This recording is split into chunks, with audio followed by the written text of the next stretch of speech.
नमस्कार दोस्तों, आज मैं आपको कार्तिक मास में नित्य नियम से सुनी जाने वाली लपसी तपसी की कहानी सुनाने जा रही हूँ।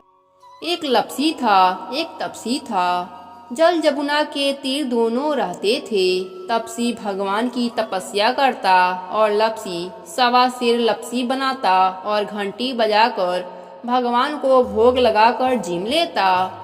एक दिन उन दोनों में लड़ाई हो गई। लपसी बोला, मैं बड़ा हूँ। तपसी बोला, मैं बड़ा हूँ। मैं सारा दिन तपस्या करता हूँ। उतने में उधर से फिरते फिरते नारद जी आए। बोले, भाई तुम दोनों क्यों लड़ रहे हो? तब लपसी ने कहा, मैं बड़ा हूँ, और तपसी ने कहा, मैं बड़ा हूँ। नारद जी ने पूछा, पहले तुम दोनों यह बताओ कि तुम किस काम में बड़े हो? दोनों ने बताया कि भगवान की भक्ति करते हैं। लपसी ने कहा कि मैं तो सवा सिर लपसी बनाकर भगवान को रोज भोग लगाता हूँ और सबको प्रसाद बांटकर बचा हुआ खुद खा लेता हूँ और मजे से रहता हूँ। अब नारद जी ने तपसी से पूछा। तपसी ने कहा कि वह भोग लगाने से थोड़े बड़ा होता है। मैं तो हर समय भगवान की पूजा तपस्या करता हूँ, इसलिए मैं बड़ा हूँ। नारद जी ने दोनों की बातें सुनी और कहा, मैं तुम्हें कल जवाब दूंगा। दोनों अपने अपने कुटिया में चले गए। दूसरे दिन नारद जी मंदिर में आए। वहाँ पर दोनों मौजूद थे। नारद जी ने देखा लपसी लपसी बनाकर लाया है और भगवान को भोग लगा रहा है, और तपसी मंदिर में तपस्या कर रहा है। उनके आने के बाद नारद जी आए और चुपके से 1.25 करोड़ की अंगूठी नीचे डाल दी। यह दोनों ने देखा और दोनों ने नजरअंदाज कर दिया। लपसी ने तो भोग लगाकर प्रसाद बांटने चला गया। साथ में ही नारद जी बाहर आ गए। अब तपसी की नजर उस अंगूठी पर थी। उसने उसे जल्दी से पाँव के नीचे दबा लिया। तपसी को पता नहीं था कि यह अंगूठी नारद जी ने डाली है।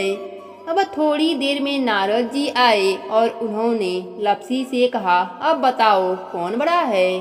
तब लपसी ने कहा, मैं बड़ा हूँ। तपसी से पूछा, वह भी कहा, मैं बड़ा हूँ। नारद जी बोले, तपसी तुम्हारे पैर के नीचे क्या है? लपसी ने पैर उठाया तो 1.25 करोड़ की अंगूठी निकली। नारद जी बोले कि इतना भजन भक्ति करके भी तुम्हारे मन में चोरी नहीं गया। तुम्हारी तपस्या में कमी है। तुम्हारी तपस्या का फल व्यर्थ जा रहा है। तुमको कलंक लग गया, इस कारण से तुमसे लपसी बड़ा है।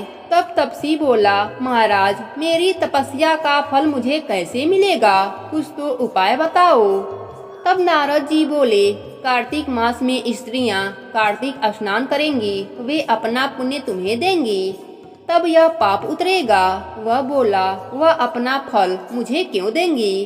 तब नारद जी ने कहा, आज से औरतें व्रत की कहानी कहने के बाद तुम्हारी कहानी नहीं कहेंगी तो कार्तिक का फल तुम्हें मिल जाएगा, और आंगन लीपकर डेहली नहीं लीपेंगी तो वह फल तुम्हें मिल जाएगा। धोती देकर गमछा नहीं देंगी तो वह फल तुम्हें मिलेगा। साड़ी देकर ब्लाउज नहीं देंगी तो वह फल तुम्हें मिलेगा।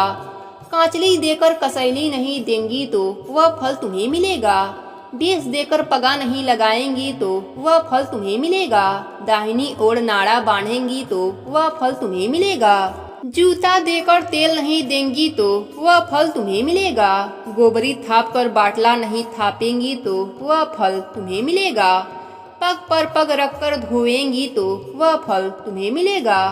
रोटी थाप कर गाय व कुत्ते को रोटी नहीं देंगी तो वह फल तुम्हें मिलेगा। सीधा देकर दक्षिणा नहीं देंगी तो वह फल तुम्हें मिलेगा। ब्राह्मण जिमाकर दक्षिणा नहीं देंगी तो वह फल तुम्हें मिलेगा।